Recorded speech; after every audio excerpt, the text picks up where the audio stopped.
ಈಗ ನುಡಿದಂತೆ ನಡೆಯುವವರು ಯಾರಿರ್ತಾರೆ ಹೇಳಿ? ಗ್ರಾಮ ಪಂಚಾಯತಿ ಅಧ್ಯಕ್ಷ ಕೂಡ ಮಾತಿನ ಮೇಲೆ ನಿಲ್ಲೋದಿಲ್ಲ ಅಂತ ಶಾಸಕ ಶಿವಗಂಗಾ ಬಸವರಾಜ್ ಹೇಳಿದ್ದಾರೆ. ದಾವಣಗೆರೆಯಲ್ಲಿ ಮಾಧ್ಯಮಗಳ ಜೊತೆ ಮಾತನಾಡುತ್ತಾ ಶಾಮನೂರು ಶಿವಶಂಕರಪ್ಪ ಅವರು ಇದೇ ಕೊನೆ ಚುನಾವಣೆ, ಮುಂದೆ ಅವರ ಕ್ಷೇತ್ರದಿಂದ ಮುಸ್ಲಿಮರಿಗೆ ಟಿಕೆಟ್ ನೀಡುವುದಾಗಿ ಹೇಳಿಕೆ ನೀಡಿದ್ದನ್ನು ನೋಡಿದ್ದೇನೆ. ಆದ್ರೀಗ ನುಡಿದಂತೆ ನಡೆಯುವವರು ಯಾರಿರ್ತಾರೆ? ಗ್ರಾಮ ಪಂಚಾಯತಿ ಅಧ್ಯಕ್ಷ ಕೂಡ ಮಾತಿನ ಮೇಲೆ ನಿಲ್ಲಲ್ಲ.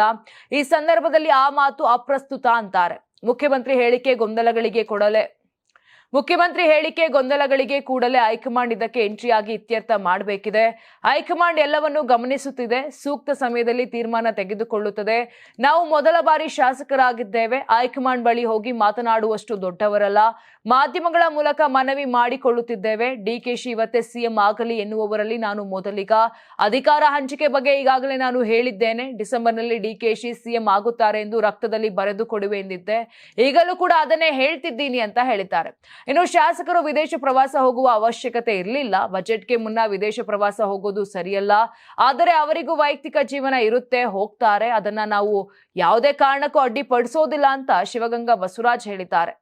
ಯಾರಾಗ್ತಾರೆ ಎಂಎಲ್ಎ ಅಭ್ಯರ್ಥಿ 2028 ಶೀಘ್ರದಲ್ಲೇ. ಪ್ರತಿದಿನ ಒಂದೊಂದು ಕ್ಷೇತ್ರದ ಟಿಕೆಟ್ ಆಕಾಂಕ್ಷಿಗಳ ಸಂಪೂರ್ಣ ಮಾಹಿತಿ ಪೊಲಿಟಿಕಲ್ ಜರ್ನಲಿಸ್ಟ್ ಕೆಎಂ ಶಿವಕುಮಾರ್ ಅವರಿಂದ. ಕರ್ನಾಟಕದ ನಂಬರ್ 1 ಡಿಜಿಟಲ್ ಮೀಡಿಯಾ ನಿಮ್ಮ ನೆಚ್ಚಿನ ಕರ್ನಾಟಕ ಟಿವಿಯಲ್ಲಿ ಮಾತ್ರ. ನೀವು ಸಣ್ಣ ಆಗ್ಬೇಕಲ್ವಾ? ಅದು ಒಂದು ಉತ್ತಮ ಆಹಾರದಿಂದ ಸಣ್ಣ ಆಗ್ಬೇಕಲ್ವಾ? ಪ್ರತಿದಿನ ನಮ್ಮ ಜೀನಿ ಸ್ಲಿಮ್ ನ ಯೂಸ್ ಮಾಡಿ ಯಾವುದೇ ಸೈಡ್ ಎಫೆಕ್ಟ್ ಇಲ್ದಂಗೆ ನೀವು ಸಣ್ಣ ಆಗ್ತೀರಾ.